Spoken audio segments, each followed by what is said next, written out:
queridos e queridas, agora a gente vai falar o quê? Da parte teórica de democracia. A gente falou da parte teórica de cidadania, agora da parte teórica de democracia. Bom, democracia é o quê? Democracia é regime político, tá? Democracia é regime político. O Brasil, você bem sabe, é um Estado democrático de direito. E lá na Constituição fala, inclusive, que é uma democracia representativa e que as pessoas podem participar, né, por meio dos seus representantes ou de maneira direta nos termos da lei.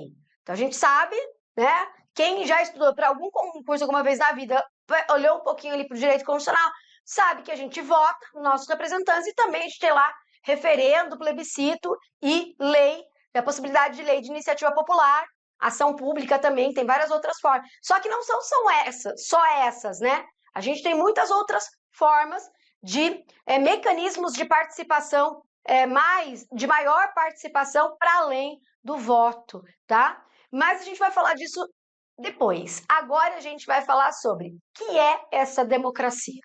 Como que a democracia se diferencia de uma ditadura, né?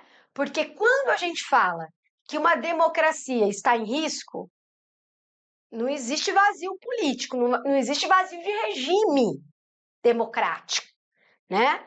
Se a democracia está em risco, se a democracia está se consolidando, entende? Nós estamos falando num processo de transição para a democracia.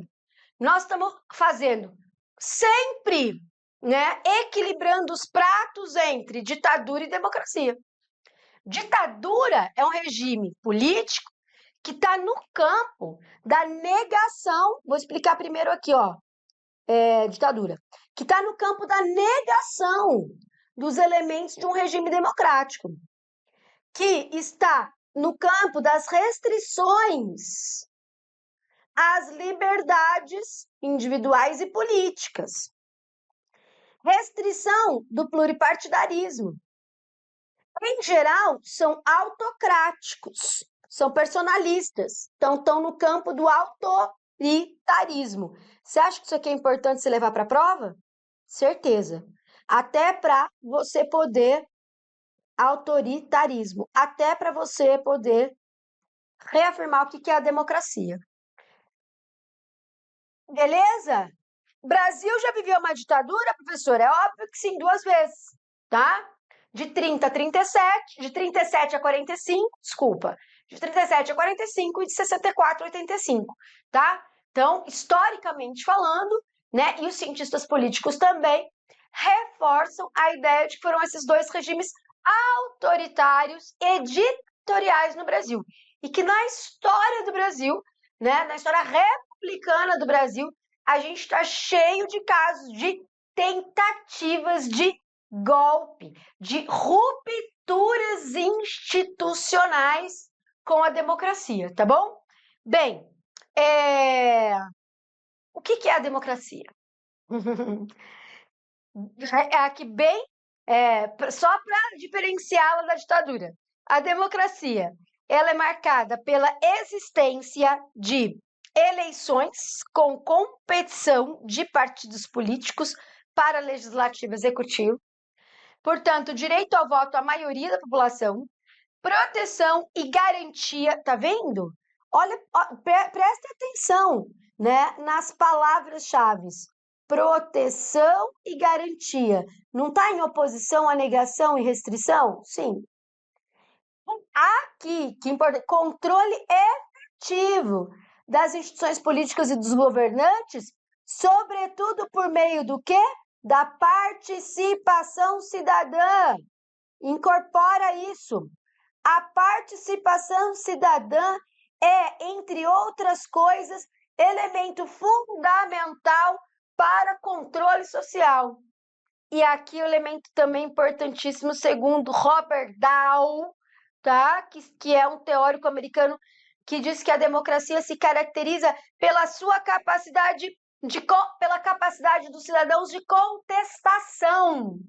Uma democracia é aquela em que a oposição ela é legítima, ela deve ter espaço para formular as suas preferências, externalizar as suas preferências e competir em eleições livres e transparentes e pacíficas pelas suas ideias. Uma sociedade em que a oposição e a capacidade de elaborar a contestação é restrita, é uma sociedade que caminha para o autoritarismo, para a ditadura. Tudo bem? Fechou?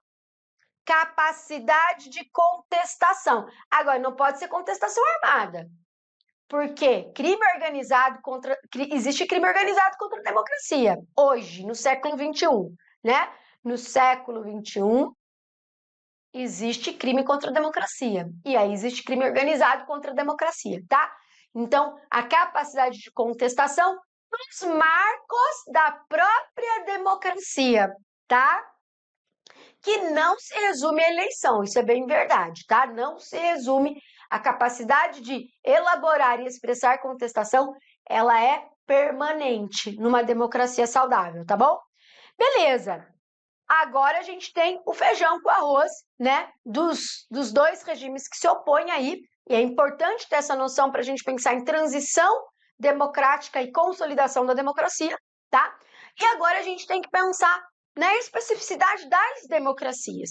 Porque, assim, quando a gente fala, democracia é isso aqui, mas eu tenho graus de participação. Vou pegar um exemplo concreto. Quando que as mulheres passaram a votar no Brasil? Né? As mulheres passaram a votar no Brasil em 1932. Mais precisamente, o Código Eleitoral foi... o decreto, né, do Código Eleitoral é de 24 de fevereiro de 1932, né?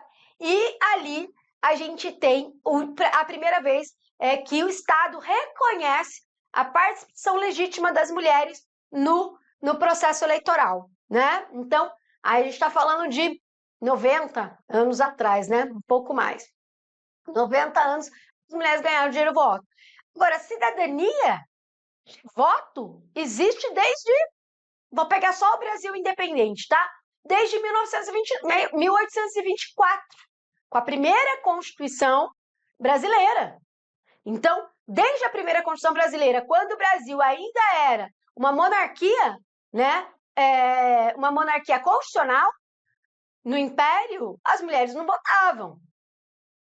Vou pegar outro caso, os analfabetos, que é um tema que banca adora cobrar. O que acontece? Em que momento que o Estado reconhece o direito à participação política dos analfabetos? 1988, né? 1988, a última Constituição, essa que é vigente no Brasil até hoje. Do que eu estou falando? Né? José Murilo de Carvalho, que é um historiador brasileiro, assim, né? Um estudioso brasileiro fundamental, o José Murilo ele diz o seguinte, recentemente falecido professor José Murilo, ele fala o seguinte, que no Brasil a gente tem uma história da cidadania que tem um sentido de ampliação da cidadania. Então, a nossa cidadania, ela foi conquistada aos poucos. Tem muito a ver com aquela teoria, né, do Norberto Bobbio, de que os direitos não vêm de uma vez nem de uma vez por todas. Então, o José Murilo de Carvalho ele vai falar que essa cidadania ela foi se ampliando e tem uma história da cidadania que a gente poderia estudar, né, sobretudo a cidadania política, olhando para quem pode ou não participar dos pleitos, né, do processo eleitoral. Então, o que eu quero dizer com isso? Que nem toda democracia, ela nasce democrática. Boaventura Souza Santos, né, e Leonardo Avritzer, Boaventura Souza Santos português, Leonardo Avritzer brasileiro, professor da UFMG, escreve muito sobre cidadania, participação, democracia. E o Leonardo Avritzer no Brasil, ele segue uma ideia do Boaventura Souza Santos, que é: precisamos democratizar a democracia. A democracia não nasce democrática. Por quê? Porque ela nasce com vários mecanismos de restrição. A cidadania, a democracia, ela nasce muito no seu viés operacional, né? Do tipo, uma democracia que serve para escolher a elite política. A democracia que só é exercida por uma elite política. A gente chama isso de democracia elitista, tá? Tem até um teórico chamado Joseph Schumpeter, que define que, na verdade, a democracia é um grande mercado de votos entre as elites. Porque a sociedade está preocupada com o quê? Com vender o almoço para comprar janta. Então, não participa. Existe uma apatia da sociedade, então a democracia ela é procedimental. Deu para entender? A gente chama isso do quê? Democracia elitista. Então, como é que a gente faz? A gente tem que democratizar a democracia. Como que a gente vai democratizar a democracia? Transformando a democracia elitista numa democracia representativa e numa democracia participativa. Deu para entender? A representativa você também conhece bem, que é que a gente vive. De 2 em 2 anos, a gente vota para eleger os representantes que falam e decidem em nosso nome. Em nosso nome, porque a Constituição diz que o povo é soberano, que o poder originário está onde? No povo, nas pessoas, né? Mais precisamente nos cidadãos, né? E aí, então, esse povo, ele escolhe quem vai falar e votar em seu nome. O Instituto da Representação Política, certo? Isso é democracia representativa. E o que a gente sabe mais? Agora eu quero entrar naquilo que eu acho que é o filé mignon desse seu edital e desse seu concurso, que é a teoria da democracia participativa. A teoria da participação. Para democratizar a democracia e, então, consolidar progressivamente essa democracia, eu preciso da participação cidadã. Eu preciso que as pessoas cidadãs, né, que são aquelas, a gente já sabe o que é cidadania, que os cidadãos, eles participem para além da eleição. Porque se for só na eleição, é democracia representativa, ponto. Se eu alargo a participação, eu vou ter uma democracia além de representativa participativa. Porque, gente, não existe democracia participativa sem antes existir uma democracia representativa, ok? Tá bom? A democracia representativa, ela pode ser elitista ou ela pode ser democrática, tá? Democracia tem a lógica da representação. Só que se tiver só uma elitezinha, né? Aparecendo para ser votado e sendo votado, está uma democracia elitista. Se eu tiver uma democracia mais participativa, com mais representação, né, e com participação alargada para além do período eleitoral, eu vou começar a desenhar, em ciência política a gente fala isso, eu acho chique, desenhar uma democracia participativa, tá? Desenho de políticas públicas, acho lindo isso daí. Eu fico me sentindo a arquiteta da política, né? E não posso deixar de mencionar aqui uma autora que também é amada pelas bancas, que é a Carole Pateman, né? Primeira vez que eu li Carole na minha vida, olha só, né? Não foi na graduação, foi na prova do meu mestrado para ciência política na Unicamp. E o primeiro livro que eu li dela foi justamente o de participação. Não conhecia essa autora, passei uma graduação sem conhecer essa autora fundamental das teorias democráticas. Isso porque também eu fui estudar, né? Eu sou especialista em políticas públicas de participação, memória, justiça de transição. E aí, a base de toda essa minha pesquisa, né, sobre políticas de memória em regimes democráticos é justamente a da democracia substancial, da democracia participativa, porque a gente não constrói políticas de memória e justiça sem participação social, tá? Sem ampla participação social. Então, eu fui estudar Carole Pateman. Então, eu sou especialista em Carole Pateman hoje. E a Carole Pateman é muito legal porque, na teoria da democracia dela, ela precisa discutir com a teoria da elite, da teoria das elites. Ela vai falar, poxa, por que as pessoas... Porque lá na teoria das elites, né?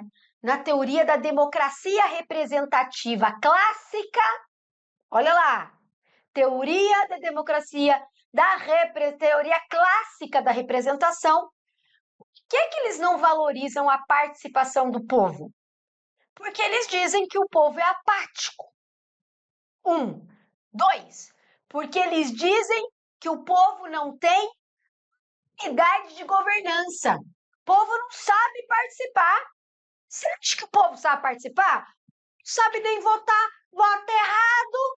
Aí, como está esse Congresso Nacional? Você gosta? Você se sente representado pelos representantes do Brasil? Não é pelo seu representante, não é por quem você votou, é pelo conjunto que obra, orquestra, a instituição da representação é o parlamento. Você se sente representado? Não. E aí, tô aqui levando em consideração as pesquisas, as últimas pesquisas sobre a relação da representação. Se você se sente representado pelo Congresso, a gente está em crise da representação parlamentar hoje, né?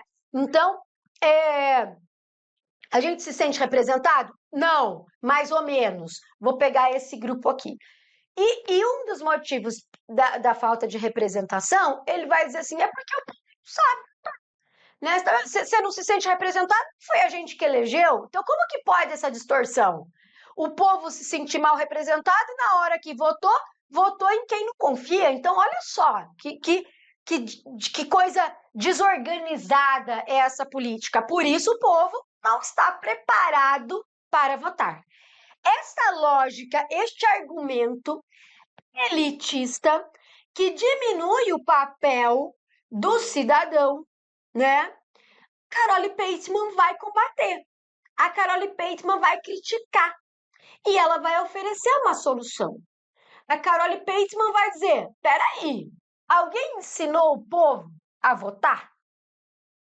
Alguém ensinou o povo a analisar uma candidatura? Quem ensinou o povo quais são os mecanismos de participação que ele tem à disposição para poder participar? Ou seja, precisamos ensinar o povo. Aí ela fala, bom, mas algumas pessoas já falaram isso antes de mim, com Stuart Mill, né? Político inglês conservador, diga-se de passagem, conservadorismo brilhante na Inglaterra. E aí fala, o Stuart Mill já disse isso. O Stuart Mill deu uma tarracada lá, virou e falou, uai, como é que a gente vai incorporar as massas ao processo político? Ah, a gente vai abrir escola.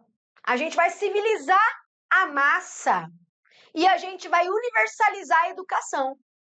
A educação, portanto, passava para alguns grupos, inclusive mais conservadores, como um mecanismo fundamental para que as massas pudessem ser incorporadas ao processo político. Uma visão meio utilitarista da educação. Tá acompanhando comigo? Ótimo. Aí, a Carole Pateman falou, então, por que no Brasil continua assim? Ela falaria, né? Ela não fala do Brasil, não, desculpa, mas ela está escrevendo no século XX. E o século XX, segunda metade do século XX, a gente já pode considerar que, principalmente nos países centrais, a gente tem educação universalizada, né? O Brasil correu atrás da universalização da educação a partir do final dos anos 80, nos anos 90 para frente, né? Mais recente. Mas nos países do capitalismo central, já na segunda metade do século XX, a gente tem educação universalizada. Bem, gratuita, dicas de passagem, como em países como a França, Estados Unidos, etc. Bom, aí ela falou, bom, então, porque continuou tendo crise da representação, continuou a democracia sendo elitista em vários países, em vários casos, né? Então o povo continuou sem saber, porque vai na escola para aprender política, para aprender a ser cidadão? Como é que é essa história? E aí a Carole Pateman chega à conclusão que é o seguinte: na verdade, a educação política que vocês estão falando aí, teóricos da democracia contemporânea, representativa, ela acontece no dia a dia. É participando que um cidadão aprende a participar. Então, eu tenho que democratizar as instâncias do trabalho, eu tenho que democratizar a escola, eu tenho que criar canais e mecanismos de ampliação da participação dos cidadãos no Estado.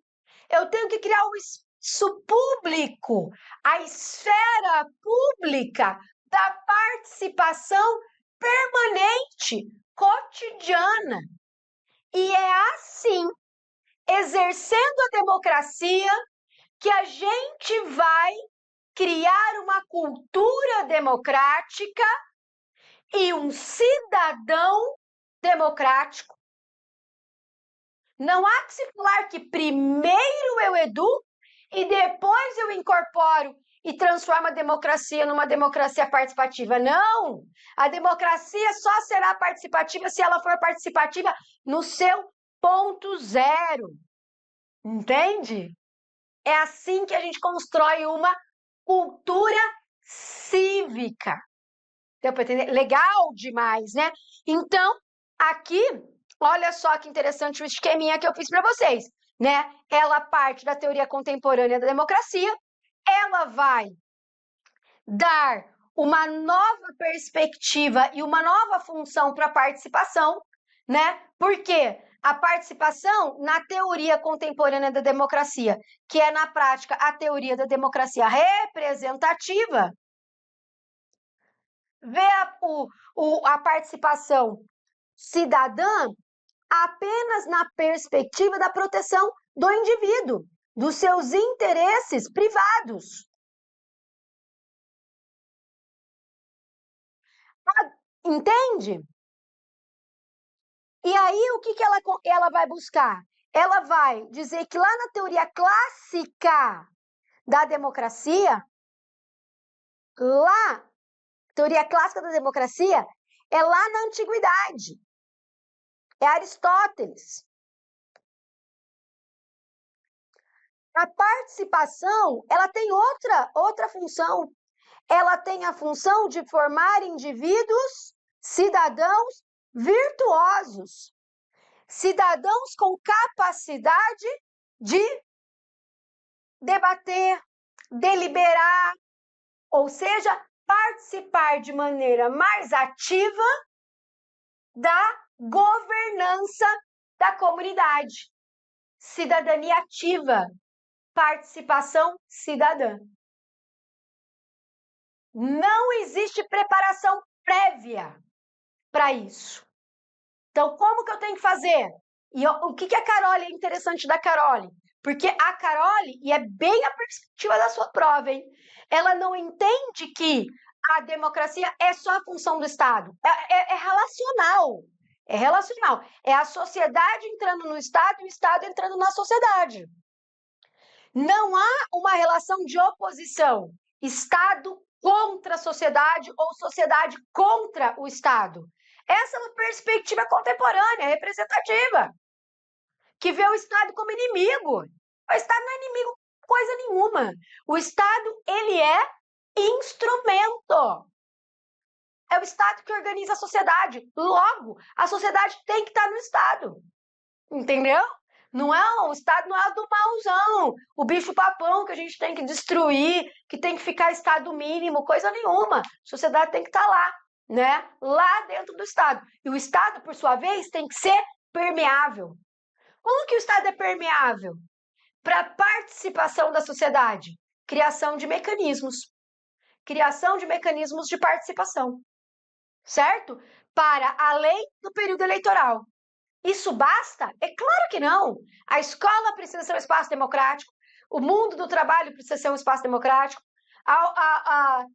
Gente, democracia corintiana.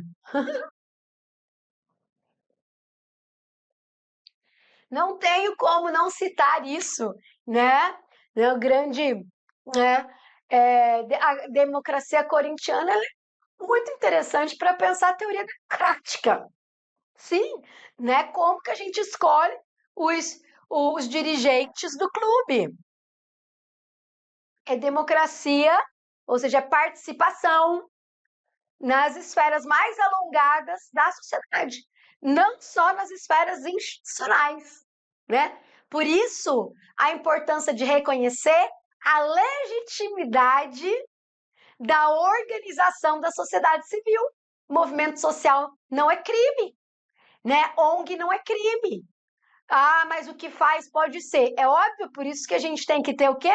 Mecanismo de controle, né? O mecanismo de controle é aquilo que garante que o movimento social atue dentro da sua perspectiva, que uma ONG, que uma OS, né? As organizações da sociedade civil, muito importante a gente pensar nisso, porque todas essas organizações, a existência dessa sociedade organizada e o reconhecimento disso é fundamental na consecução de uma sociedade participativa. Tudo bem? Agora eu quero trazer outro autor, né? Que eu acho muito, do ponto de vista de prova, ele é muito bom. Carol, eu acho que é do ponto de vista, você pode usar isso aqui na discursiva, você vai encontrar isso aqui lá na prova objetiva. Vou mostrar uma questão de Carole para vocês, tá? Ela é quase minha amiga, eu chamo ela de Carole, porque eu gosto tanto dessa autora e eu li tanto essa autora que eu já tô assim, né? Chamando ela pelo primeiro nome, né? Então, Carole Pateman, você pode usar muito, é uma teoria muito aplicável. Agora eu vou dar uma teoria bem filosófica para vocês, tá? Que é a da teoria da ação comunicativa do Jürgen Habermas, né?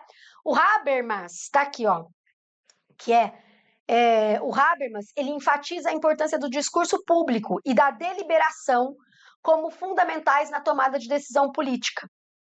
E é interessante porque, a partir dessa ideia de que o discurso público ele é importante para a deliberação, como uma etapa da deliberação, que é a decisão política, isso aqui é muito também, isso alimentou bastante os teóricos da democracia participativa no Brasil, como, por exemplo, a professora Luciana Tadagiba, né? A Evelina Dagnino, são muito, toda a teoria da democracia participativa no Brasil, e nós temos pensadores, e aqui nesse campo, pensadoras, né? Evelina Dagnino, Luciana Tatagiba, importantíssimas. Essas professoras, eu tive a graça, a honraria de ser aluna delas, né? Da Luciana, inclusive, professora Luciana, no meu mestrado. Essas professoras, elas trabalham muito com essa teoria da ação comunicativa do Habermas, tá? Por quê? Porque não existe a possibilidade do discurso, que é o debate, né, como etapa preliminar fundamental da tomada de decisão, se não houver esfera pública. Ou seja, não pode haver censura, professora. Não pode haver censura. Mas não é só a censura. Não basta que o Estado se anule.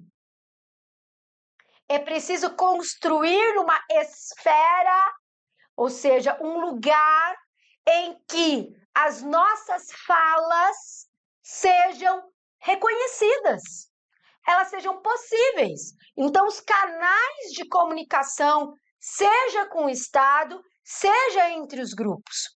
Construir a esfera pública significa construir os espaços de participação, os mecanismos de participação.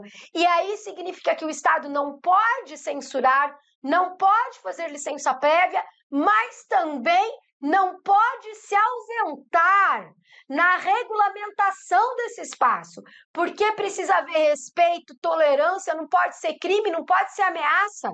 Porque na medida em que o discurso é substituído pela existência, por exemplo, da arma, da ameaça, da violência psicológica, moral, esse espaço público vai sendo minado. Então, o Estado vai criar, precisa criar mecanismos, né, de debate e deliberação. E aí tem as duas coisas também, porque a teoria da ação comunicativa, e eu não quero chegar aqui, mas vai falar de democracia deliberativa. Não é o caso aqui, porque a democracia deliberativa é a democracia plebiscitária, é a participação direta, né? A gente debate, e depois vai lá e tem um plebiscito, debate, depois vai lá e vota no referendo, entende? A teoria da ação comunicativa vai chegar na teoria plebiscitária. Na prática, a gente vê o quê? Pega a Constituição brasileira, tem tudo, né, no Brasil. Tem participação representativa, da democracia representativa e democracia participativa, porque nós vamos falar dos mecanismos de participação, como os conselhos gestores de políticos, e a gente tem democracia plebiscitária, quando é democracia direta, referendo plebiscito, tá? Então, a fase de discussão precede a fase de deliberação. E para existir a fase de debate, é preciso o quê? Uma esfera pública democrática, tá? Sem esfera pública democrática, não há democracia. Teoria da ação comunicativa ou do agir comunicativo do Habermas, que influencia pensadores da teoria democrática no Brasil. Beleza? Tudo bem? Entendidos até aqui? Sim ou não? Vamos hidratar aqui o gogó. Então, aqui, ó. Por isso que ele fundamenta, tá vendo no final aqui, o modelo de democracia deliberativa. Contudo, entretanto, tá? Também é utilizado para a ideia de democracia participativa. Porque não tem participação sem o quê? Sem esfera pública, tá bom? Vamos fazer uma questão? Vem aqui, ó. Agora, na verdade, a gente vai fazer um conjunto de questões, tá? Várias questões aqui sobre esse tema, porque esse tema ele é elementar, meu caro mestre. Então vem aqui comigo, ó, tela cheia para você me acompanhar. Desde a concepção grega sobre as formas clássicas de governo, monarquia, aristocracia, democracia, assistimos à reelaboração dessa última, tá? Ó, assistimos à reelaboração da democracia, conforme se tornou sinônimo de modernidade política ocidental. Assinale a alternativa que caracteriza corretamente uma definição conceitual da democracia em relação à concepção das formas clássicas de governo. Então, o que eu tenho aqui? Na concepção platônica, a democracia é considerada o ápice da degeneração progressiva do ideal de governo justo? Errado, porque a democracia não é o ideal de governo justo, tá? A tipologia aristotélica dissolveu a hierarquia entre governos bons e maus, relativizando errado, porque governos bons e maus, perfeito isso aqui, tá? É exatamente isso daqui, aliás, exatamente não, é exatamente o contrário disso daqui. Ele não dissolve, ele cria a hierarquia entre governos bons e maus. No século XVIII, a tradição política inglesa e francesa de defesa da monarquia constitucional identificou democracia com virtude pública, liberdade política e igualdade social. Qual que é a tradição política inglesa? Eu citei aqui. Eu falei do Stuart Mill. John Stuart Mill, que é, na verdade, um conservador. É o conservadorismo. E no conservadorismo, ele não vê igualdade social. Tá? Virtude pública, sim, e liberdade, sim, mas igualdade social, não. A democracia, como processo de constitucionalização do poder, Desconstitucionalização do poder, isso é democracia? Não. Você pode ter, por exemplo, uma constituição autoritária. Então, democracia não é isso. Não basta, né? A democracia, a constitucionalização do poder vai ser democracia? Não, é errado, tá? Isso aqui tá errado. A partir do século XX, o conceito de democracia passou a incluir necessariamente a soberania popular, representativa e o reconhecimento constitucional dos direitos fundamentais. Perfeito. E por que eu trouxe essa questão aqui para você? Porque assim, nossa, professora, essa questão é muito complexa, eu não entendo nada de Aristóteles, Platão, eu vou ter que sair estudando isso, eu não tenho tempo. Claro que não. O que você vai fazer aqui? Eliminação. Você vai eliminar, porque você leu aqui essa alternativa aqui embaixo, que é a correta, que é exatamente o que a gente estudou, né? Olha lá, ó. A partir do século XX, a democracia passou a ser o quê? Passou a ser vista como o quê? Ela incluiu a soberania popular. A ideia de que o povo, né, tem o poder de maneira representativa, né? E aí, Constituição para reconhecer os direitos fundamentais. Isso aqui, para você não entende isso aqui como correto? Não foi o que a gente, né? Na verdade, é um conhecimento quase que geral, assim, de várias disciplinas que falam sobre poder, política e direitos. É verdade. Então, trouxe essa questão primeira para você entender que não é tudo que você vai conseguir aprender até a hora da prova, porque o universo das teorias, né, elas são muito grandes, é muito grande isso aqui. E para o objetivo de prova, você vai usar sim a técnica da eliminação, porque você vai achar a mais correta segundo aquilo que você está vendo. E olha só o comando. O comando falou do quê? Da modernidade da política. O comando deu uma dica, ó. Modernidade política ocidental. O que isso aqui é? O mundo contemporâneo. Não é? É o mundo que a gente vive. Isso aqui não está de acordo com o mundo que a gente vive? Sim. Então, preste atenção no comando, tá? Veja a orientação. Eu chamo isso aqui de recorte temático. Então, esse recorte temático aqui, ele está de acordo com isso daqui. Você, no treino de questões, você vai pegar a sua teoria, que a gente aprende, você vai ler e você vai achar o recorte temático no enunciado e achar na alternativa a correspondência com o recorte temático, tá bom? Bom, então essa daqui foi mais para treinar e agora a gente vai fazer outras. Vem aqui comigo, ó. A respeito da democracia representativa, avalie as afirmativas a seguir. Vou pegar aqui a minha caneta, vou pegar uma caneta verde para dar um destaque. Então a gente está falando qual que é o recorte temático? Democracia representativa. Então a gente vai ter que assinalar o quê? Qual que é verdadeira, tá? Então, relacionar com democracia representativa. Não era praticado na antiguidade clássica, era sim, tá? Democracia representativa e eu vou dizer para você, por exemplo, em Roma, porque em Roma a gente tem o Senado, tá? Então, era sim, tá? Então, não era praticada? Então, vamos ver. Mas agora tem uma coisa também, viu? Eu vou ter que tomar cuidado, por quê? Porque era praticado em Roma, mas não era praticado, por exemplo, na Grécia.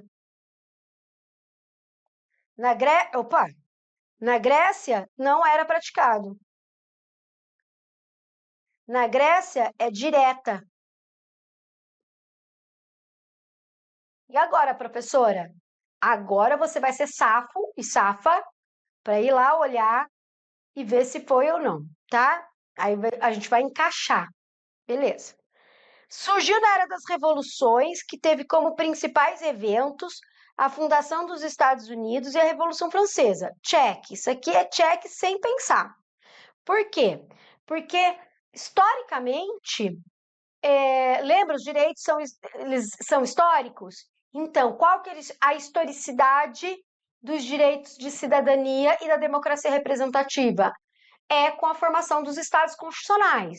E a formação dos Estados constitucionais se deu a partir do fim do século XVIII, historicamente falando, impulsionados pela Revolução Francesa e pela independência dos Estados Unidos, tá? Inclusive, a independência dos Estados Unidos foi exemplo para a formação da nossa Constituição, apesar de ter mantido a monarquia, né?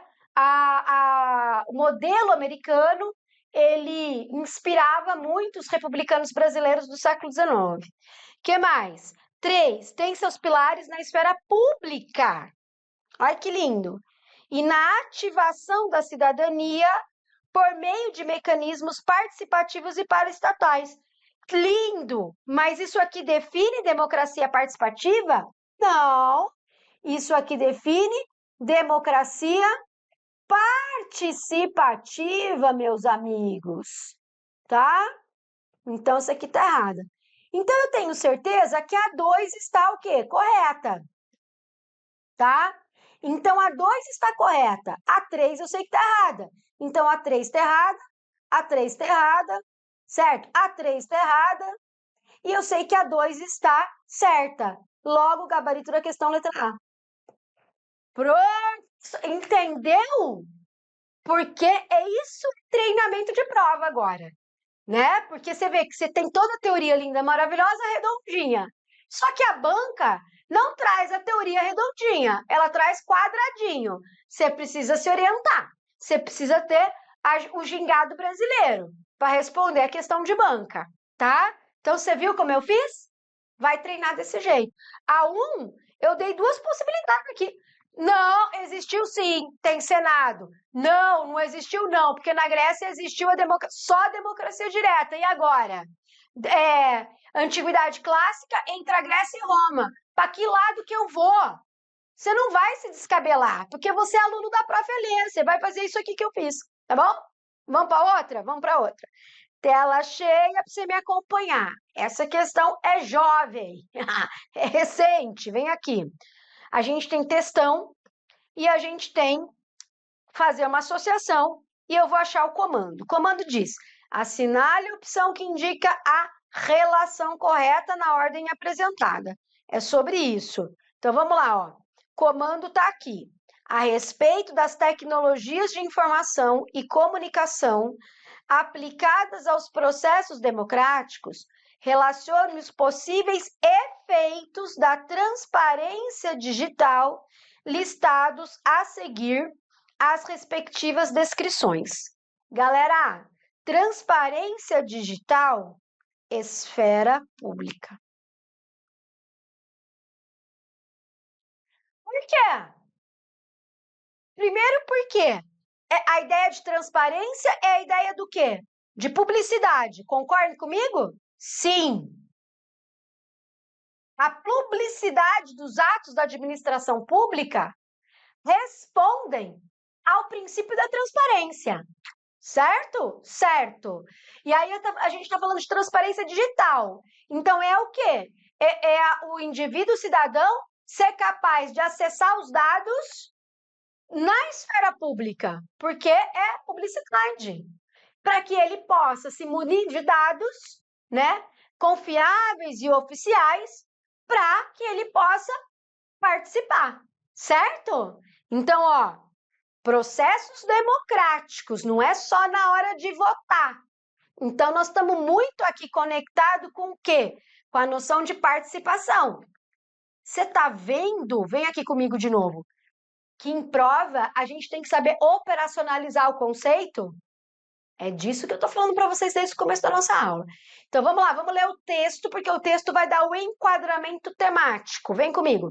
O uso da internet pelos atores políticos é uma variável importante nas democracias representativas.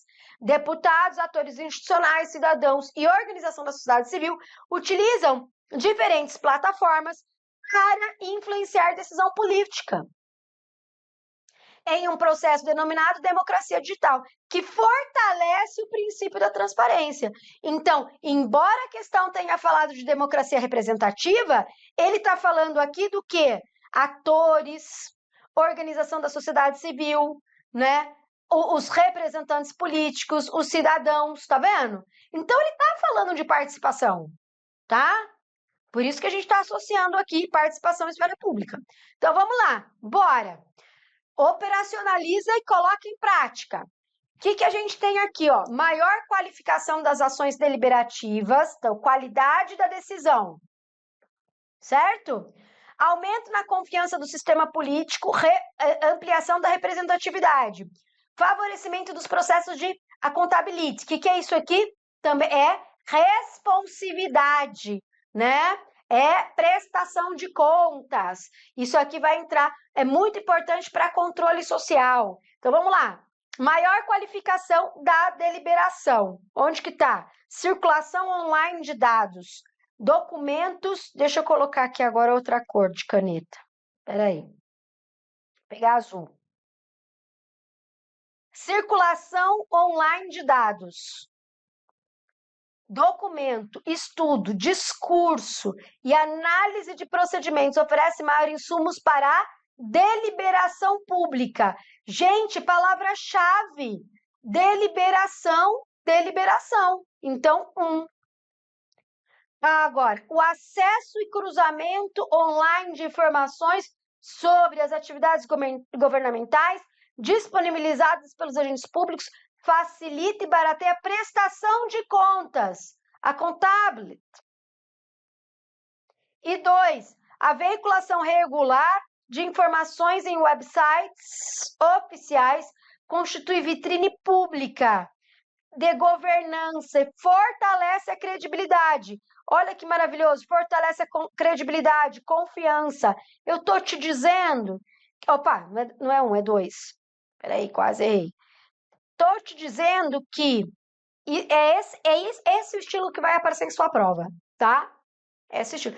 Então, a gente tem uma situação, problema aqui, concreta, real e atual, sobre a questão do governo digital, da democracia digital, e a gente tem, né, tá dentro, a teoria tá aqui dentro, a teoria da participação, a teoria das esferas públicas tá aqui dentro, e aqui tá a operacionalização do conceito, tá?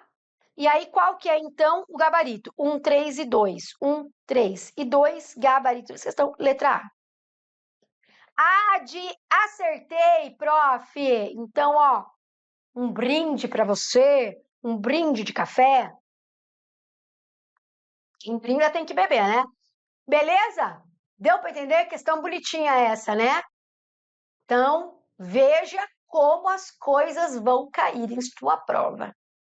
Operacionalização de conceitos em situações, problemas reais e atuais. Vamos lá agora. Agora essa questão aqui é bem teóricazinha. Pode cair assim também, tá? Essa aqui é uma questão do INEP feita pela Suzy Gran Hill. Vem aqui comigo, ó. O conceito de democracia proposto por Habermas pode favorecer processos de inclusão social. Olha lá o termo da sua prova. De acordo com o texto, é uma condição para que a inclusão ocorra, tá? Conceito de Habermas, a gente já sabe que é teoria deliberativa, que tem a ideia dos espaços públicos, tá? Então, vamos lá. Ó. O conceito de democracia no pensamento de Habermas é construído a partir de uma dimensão procedimental, calcada no discurso e na deliberação. A legitimidade democrática, exige que o processo de tomada de decisão ocorra a partir de uma ampla discussão pública, para somente então decidir. Assim, o caráter deliberativo, olha lá, o caráter deliberativo corresponde a um processo coletivo de ponderação, análise, permeado pelo discurso que antecede a decisão. Tá vendo? Isso aqui é democracia deliberativa para o Jürgen Habermas, mas que fundamenta a teoria democrática, principalmente pelos teóricos da democracia no Brasil, tá bom? Beleza? Leonardo Avritzer, Evelina Guenino, Luciana Tatagiba, alguns aí para citar para vocês. Então, vamos lá. O que a gente tem? O que é uma condição, então, para a inclusão social? A participação direta e periódica do cidadão, o debate livre e racional entre cidadãos e Estado, interlocução entre os poderes governamentais, eleição de lideranças políticas com mandatos temporários ou controle do poder político por cidadãos mais esclarecidos. Ó, essa daqui, ela é pegadinha do malandro, né?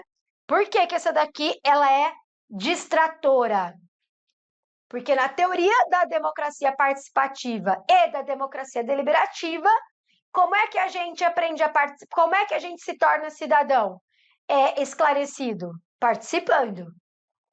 Então, por cidadãos mais esclarecidos, errado, tá? Isso aqui seria a teoria da democracia elitista, tá? Então, de todas as outras aqui, a melhor é qual? É a B. Porque participação direta periódica, errado. É a participação permanente. Vamos olhar, vamos colocar as palavras corretas? É participação permanente. Opa!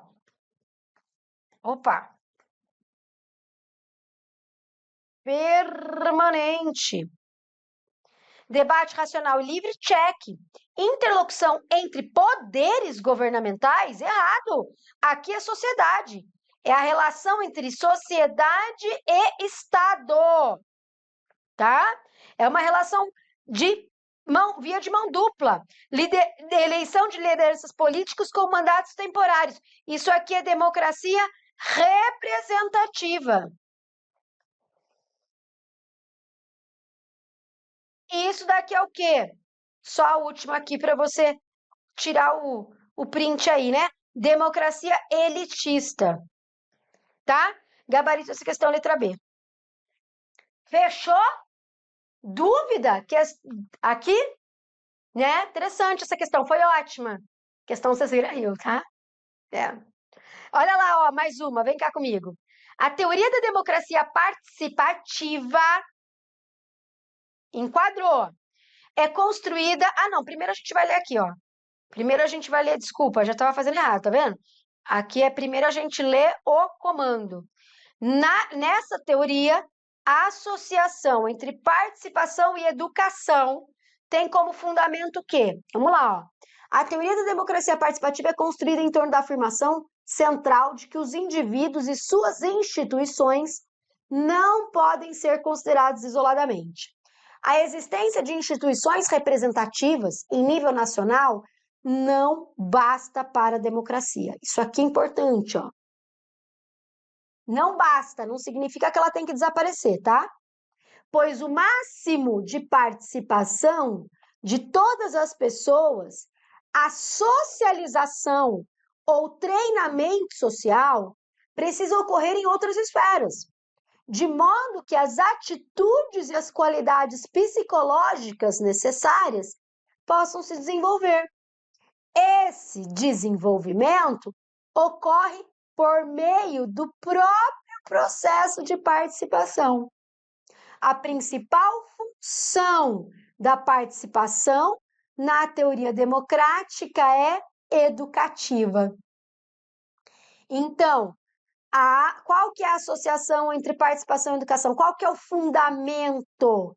Fundamento é o argumento básico.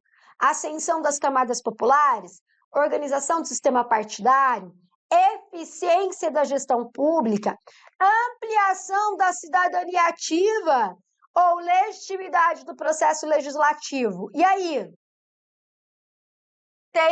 Tem alternativa distratora aqui. Qual que é a alternativa distratora? É essa daqui, ó. E essa, a D, é a correta. Por quê? Porque a participação, sim, amplia a qualidade da gestão. A gente vai falar isso quando a gente estiver vendo mecanismos de participação. Mas é um dos elementos fundamentais da teoria da democracia participativa defender a participação como controle, né? Tem outras funções da participação. A participação não se resume ao seu aspecto educativo. Quando a gente pensa na participação como controle social, aí a gente vai falar de eficiência na gestão, tá? Tudo bem? Entendeu isso? Então, olha só, quando eu falo de conecto a função da participação à ideia de controle social, eu tenho como resultado a maior eficiência na gestão, tá? Aí seria a C. Só que aqui o comando enquadrou participação e educação. E participação conectado com a noção de educação tem como resultado participação cidadã, cidadania ativa, gabarito da questão letra D. Deu para você entender que na teoria da democracia a gente tem várias funções para participação. Carole Pateman fala da relação com a educação. Tudo bem? Com a cidadania ativa. Deu para entender? Ótimo. Então é isso, galera. Então você tem aí uma parte boa, né, de teoria para você conseguir usar isso como instrumento para relacionar e responder questão.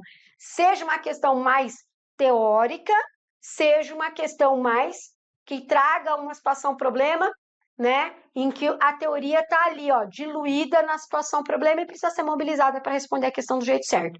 Beleza? Todo treinamento, teoria certinha, orientação para o treinamento. Bora treinar fazendo mais questões, tá bom? Se tiver qualquer dúvida, sabe onde me encontrar. Fórum de dúvidas. Estou lá para te ajudar, sempre.